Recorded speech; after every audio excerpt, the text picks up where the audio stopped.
Rallies were cancelled for a second year in a row due to the COVID-19 pandemic, but that cannot cancel the day and its significance.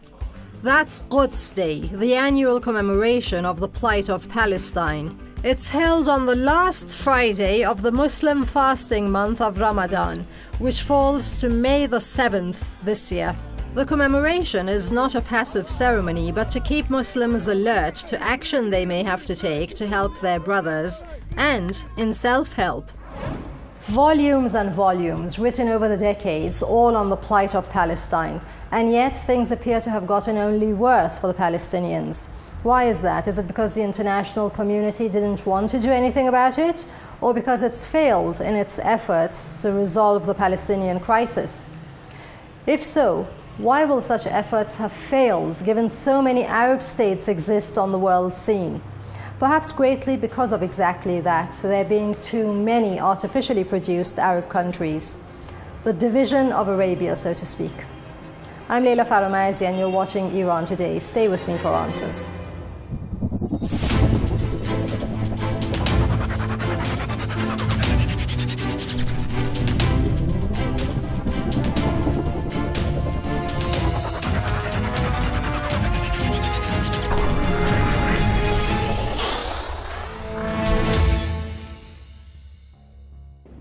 The past few years have been an era of provocation, as former US President Trump simply cherry-picked Jerusalem out of the Palestinians' garden as the new capital of Israel.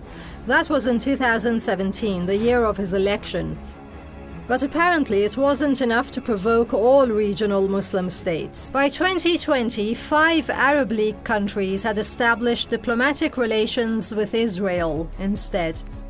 We visited the Society for Defending the People of Palestine, downtown Tehran.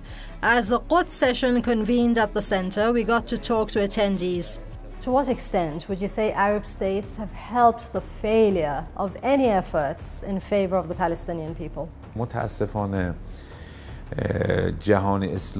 Unfortunately, due to the betrayal of the rulers and leaders of Islamic countries, the Islamic world has not been able to take a united stand about Palestine and the issue of Al-Quds and the occupation. Imam Khomeini said in his historical remarks that if all Muslims gather up and each pours a bucket of water, it would flood Israel. This is a fact, but why did it not happen? Because the elements of arrogance and exploitation throughout the history of Palestine have tried to pit nations against each other and turn the Muslim nations' leaders into their own mercenaries. They tried to prevent the fierce resistance put up by the Palestinian people from bearing fruit.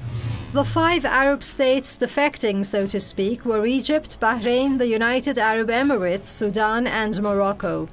Saudi Arabia didn't have to, as its very existence is owed to secret deals consenting to the birth of Israel.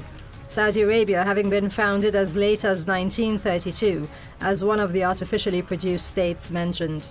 Arab action and inaction must have helped international efforts for Palestine to fail. Or perhaps those efforts have failed for the same reason Arabs felt they had to recognize Israel: US bullying. Throughout history and since its founding, Saudi Arabia, Al-Saud and Wahhabi thought have shown their dependence on others. Saudi Arabia has never been an independent country. It never had free-thinking rulers who would act in the interests of the Islamic world. The British attempts and later the US presence led to their founding and the formation of the Wahhabi thought as infiltrators amongst the Islamic community. Mr. Ramadhan is the Palestine Committee Secretary and Deputy at the Presidency. Some of these neighbors, and indeed small countries, have established ties with Israel, like the UAE and Bahrain. They are insignificant compared to the will of their people and the resistance. In any case, given the fragility we see in Israel today, they try to establish ties and get into agreements with several countries, including the UAE, Bahrain and Sudan. But in our opinion, this is nothing special and they will not lead anywhere. As long as Haj Qasem Soleimani's soldiers are continuing down his path, will pursue resistance stronger than before. UN General Assembly Resolution 3379 of the year 1975 did determine that Zionism is a form of racism and racial discrimination, but it was strongly opposed by US officials. In 1991, the General Assembly effectively negated Resolution 3379 by adopting Resolution 4686. In 1991, I said, the year since which the United States has been the world's dominant military, economic, social, and political power, not to mention hosting the UN headquarters itself in New York City. Call it a coincidence, but the United Nations has been a factory of failures since. After all, it was not designed for the unipolar world we were left with after the fall of the Soviet Union. That is about to change, as are power dynamics in West Asia. Mr. Akbari is in charge for the Palestine Affairs Coordination Headquarters. Why have efforts by the international community failed in resolving the Palestinian crisis, or have efforts not been too determined? As you pointed out, more than 100 resolutions have been issued by a majority vote against the Israeli regime, but have been vetoed by the United States, and none of them has been implemented. Sometimes they express regret that they don't pass. But the power of the Israeli lobby in the United States and the United Nations is so great that it does not matter to the Israeli regime what position they take, because they say something but take no action whatsoever. See, for example, the 4-article plan submitted by the Islamic Republic of Iran calls for a referendum. It demands that the Palestinian people participate in a general election by regulations that are being observed around the world, and anyone who garnered more support takes up office, based on the West's framework of democracy, so they can live in peace. But due to the dominance of the Israeli lobby, the inability of the United Nations, and an extremist American bias for Israel, everyone remains silent. The US may have bullied and bribed the cousins into turning their backs on Palestine, but to Iran, an atypically non-Semitic, that is to say non-Arab state in the region, standing up for Palestine is both a matter of pride and national security. Iranians both sympathize and realize the depth of the Israeli dream of beginning with Palestine, only to end up occupying from the Nile to the Euphrates, establishing direct Israeli control over most or all of what it calls Judea and Samaria, that is, the illegally occupied Palestinian West Bank. In 1978, Imam Khomeini, leader of the Islamic Revolution of 1979, proposed the naming of the last Friday of Ramadan as Quds Day. This was welcomed by the Islamic world and all nations who see the loss of Palestinian rights as an undeniable fact. Importantly, in the 1970s, the Iranian resistance movement and Shia factions in southern Lebanon further consolidated with Palestinian resistance organizations.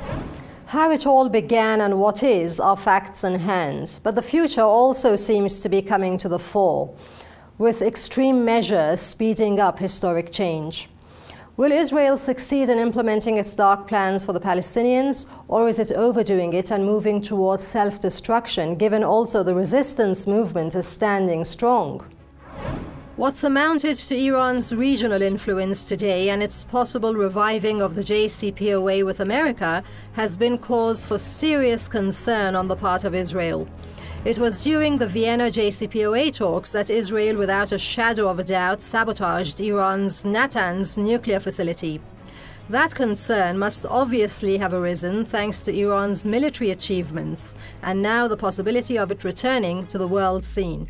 Let's not forget, America is a ruling ground for Zionist elements behind the scenes. Israel is insignificant today, as you saw in the past weeks. A missile hit an area near Israel's Dimona nuclear plant, where the most powerful batch of Iron Dome air defense is positioned. They can't do anything. They are yet to realize where the missile came from. They initially said the missile was fired from Syria at an Israeli jet, but overflew its target and landed in Dimona. In a separate statement, they claimed the missile was Iranian. Missiles fired from Syria would have to bypass Jordan, but that wasn't the case. They still haven't found out where the missile was fired from. To stop annexation by now right-wing-run Israel is going to take a lot more than suggestion. Talking of annexation, here's an instance Netanyahu maneuvered on. Annexation of the Jordan Valley was first proposed in the 1967 Allon Plan, but then in September 2019 it was announced by Israeli Prime Minister Benjamin Netanyahu as his plan, subject to the outcome of the September 2019 Israeli legislative election. Looking at the desperate situation of dead ends wherever Palestinians turn, it's no wonder Quds Day is respite. Mr. Qudumi is the representative of the Palestinian Hamas movement in Iran, as well as a medical doctor. He spoke with us at the usual pleasant location, displaying souvenirs of Al-Quds, or Jerusalem. What's the significance of Quds Day 2021, given Israel has taken its action up a notch, including bombing the Natan site, etc.? When we talk about the day of Al-Quds, when we call each other to such a noble issue, to be united against the only enemy of the whole humanity and the only enemy in the region, that is the Israeli regime, then we can realize easily the importance of Al-Quds Day. You mentioned about Dr. Fakhrizadeh, Natanz, and General Soleimani, rahmatullah alayh. It's no more secret or fantasy that Israel is directly accused of those crimes on the soil which is far away from what's so-called the Israeli regime.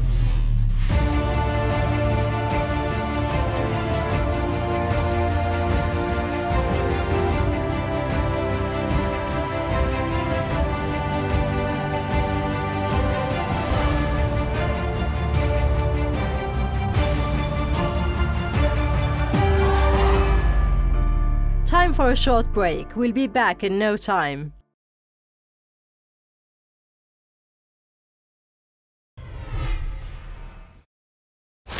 I'm not done yet, but I'll be stepping out of my own narrative for a bit to see what other media outlets have to say on the matter. Do stay tuned for a media review. Whatever the result, plenty has been said and done since Israel announced its statehood in 1948, May the 15th. That's the day the Palestinians recognize as their day of Nakba, or catastrophe. Now, Quds Day doesn't have to be commemorated only in Muslim countries. I24 News moves to Germany. In Germany, organizers scrap anti-Israel Quds Day demonstration because of, we will see now, the event which has been taking place in the city since 1996 was slated for May the 8th, with some 2,000 people registering for it, including several Palestinian groups, according to local reports. Jewish and pro-Israel groups have long sought to have the event scrapped for good due to its anti-Israel and anti-Semitic nature. In Germany, calls for Israel's destruction are banned as a crime. Last year, the Quds Day demonstrations in Berlin were also cancelled due to the COVID-19 pandemic. Before that, in 2016, Berlin banned the display of Hezbollah's flags at the event, arguing that the fact that it featured a firearm amounted to a call for genocide. To put in a word by the Palestinians themselves, the Palestine Chronicle reads, "Halt Israel's genocidal policies," is Quds Day message. As global solidarity movements in support of Palestine's freedom struggle begin preparations for the annual Quds Day commemoration, America's new administration under President Joe Biden remains stuck in the mud. Ethnic cleansing, the crime of apartheid, war crimes, and defiance of international conventions are parts of a catalogue of horrors which for decades have become synonymous with Israel. Israel's notorious security agencies, ranging from Shin Bet to Mossad, have long since eclipsed the terror associated with South Africa's apartheid-era killers. That they commit crimes in the full knowledge of their political masters and with the complicity of the regime's military forces, IDF, in broad daylight is symbolic of tyranny and despotism. Having enjoyed immunity from prosecution during the Trump era, it believes that this will continue with the Biden administration. So far, all indications are that notwithstanding the stark contrast between the Republicans and Democrats, Israel's status as a holy cow binds them. They may differ on a whole range of issues, except Israel. Again, whatever the results, there have been plenty of international motions against Israel, or its actions at least. IRNA says HRW to forward findings about Israeli apartheid crimes to ICC, International Court of Justice. In a 213-page report released on Tuesday, May the 27th, the New York-based human rights group said the Israeli regime was the single authority with primary control over the area between the Jordan River and Mediterranean Sea, and methodologically privileging Jewish Israelis while repressing Palestinians, most severely in the occupied territory. Kenneth Roth, executive director of the HRW, Human Rights Watch, said, "This detailed study shows that Israeli authorities are committing the crimes against humanity of apartheid and persecution.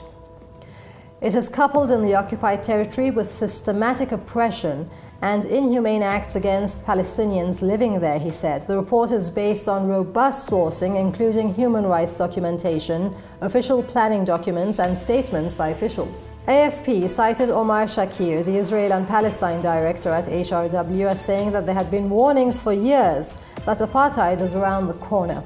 "I think it's quite clear that the threshold has been crossed," Shakir said. And that would be it for this segment. Do stay tuned.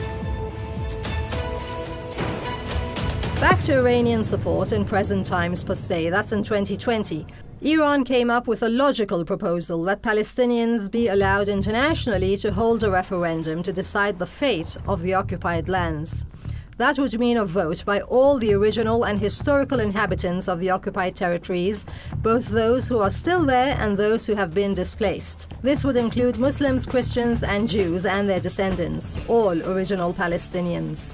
Iran even presented its initiative entitled National Referendum in Palestine to the United Nations. Today, Jerusalem, as Trump's preferred capital of Israel, is not the only sore spot with the people of the region and Muslim world.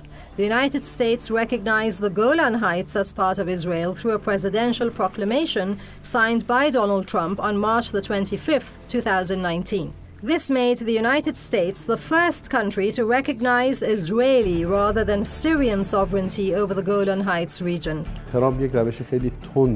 Trump took a very hurried approach and tried to do a wide range of things in a short time. Israel has been pursuing the policy of expelling the Palestinians and latching onto power for the past 70 years, but has tried to adapt its approaches to what has been needed over the course of time. This has been ongoing until today, when they have proposed a two-state solution so they can lay the groundwork for achieving their goals. But Trump proposed the issue of the West Bank, the occupied Golan Heights, the deal of the century, and the relocation of the U.S. Embassy to Quds, simultaneously in a very short span of time. Soon after, in 2020, came the notorious bound-to-fail deal of the century, what Iran calls treason of the century. This Trump or Kushner plan was officially titled Peace to Prosperity, a vision to improve the lives of the Palestinian and Israeli people. It claimed to be the road to resolving the Israeli-Palestinian conflict, or rather, Israel-imposed conflict with Palestine. Practically, the plan would have bought out the Palestinians for measly comforts, nothing close to even a realistic two-state solution. Comforts for their country. It was on 22 June 2019 that the Trump administration released the economic portion of the plan titled Peace to Prosperity. The political portion was released in late January 2020. They did not succeed in the deal of the century, and in the case of the occupied Golan Heights and the West Bank, they only incited the anger of Jordan, Egypt, and Syria. More importantly, when Donald Trump adopted the policy, he thought he could have the support of many Arab nations. He believed with a strong Arab support, he could back Israel. They believed that instead of negotiating with 1% of Arabs, who are Palestinians, they had to clinch agreements with the 99%, so they support Israel. Although some heads of state did so, opinion polls show the issue has only aroused the disgust and the opposition of Arab nations against the United States. It's no wonder even whatever Palestinians might have been considering a two-state solution boycotted Trump's peace plan and hence had him scrap U.S. funding for Palestinians to pressure them into allowing Israel's expansionism. Expansionism used in relation to Israel highlights the fact that Israel is a modern-day invading power and has no business taking from or sharing with Palestinians. And any West Asian accepting the notion of Israel or a dual Israel-Palestine state is doing so just to take what he can, or out of sympathy with fourth-generation now Israelis. Eyes are now turned to current US President Biden and his role in the peace process or no process. How much he can do is to be seen. Israeli right-wing parties which dominate the political arena reject the two-state solution and call for the annexation of about a third of the West Bank. And the Jerusalem Post newspaper listed a rundown of 11 senior Jewish American officials designated for top roles in the Biden administration. The one low-casualty way would be if Joe Biden realized the importance of keeping the UN alive by rising above America's misuse of its vetoing power, largely speaking. The number of UN resolutions condemning Israel are more than the total number of UN resolutions against the rest of the world. By 2020, 43 of 46 anti-Israel UN Security Council resolutions were vetoed by the US. And so, instead of Israel stopping in its tracks, it charges on with its agenda, knowing it has undivided backing from the US. As history has shown, and as we have seen in the last 7 years, the American politicians have a common policy on the issue of Palestine and support for the Israel regime, and that there is no difference between Democrats and Republicans except for the methods they adopt. They appear to have tactical differences but have the same goal in practice, which is supporting Israel. What measures has been taken by the previous American administration headed by Donald Trump, which has been surrendered or changed by the existing Biden administration? Nothing. They did not return the embassy to Tel Aviv. They did not surrender to the announcement of Jerusalem as an eternal united capital of Israel. They did not do anything about the settlement expansions and the settlement issues inside West Bank and Jerusalem. They did not lift the embargo and sanction over Gaza. They did not do anything. Even justifying the occupation of Palestine and bearing it down memory lane by prolonging the process cannot whitewash what's going on under Israeli occupation. Even with corona rampaging, there's no respite for Palestinian kids behind bars with no charge. No less than 4,500 Palestinians are in Israeli jails. Of the thousands behind bars, 430 are administrative detainees held without charge or trial, including 180 children and 41 women and girls. There are 550 prisoners suffering from various illnesses, including 11 with cancer, 7 with kidney failure, and heart disease. The irony, or maybe the racist issue, I would say, in that Israelis are claiming that they are giving the vaccine to the Palestinian, but on the other hand, they are giving the vaccine to those Palestinians who are working in the occupied area where they are having an interaction with Israeli citizens.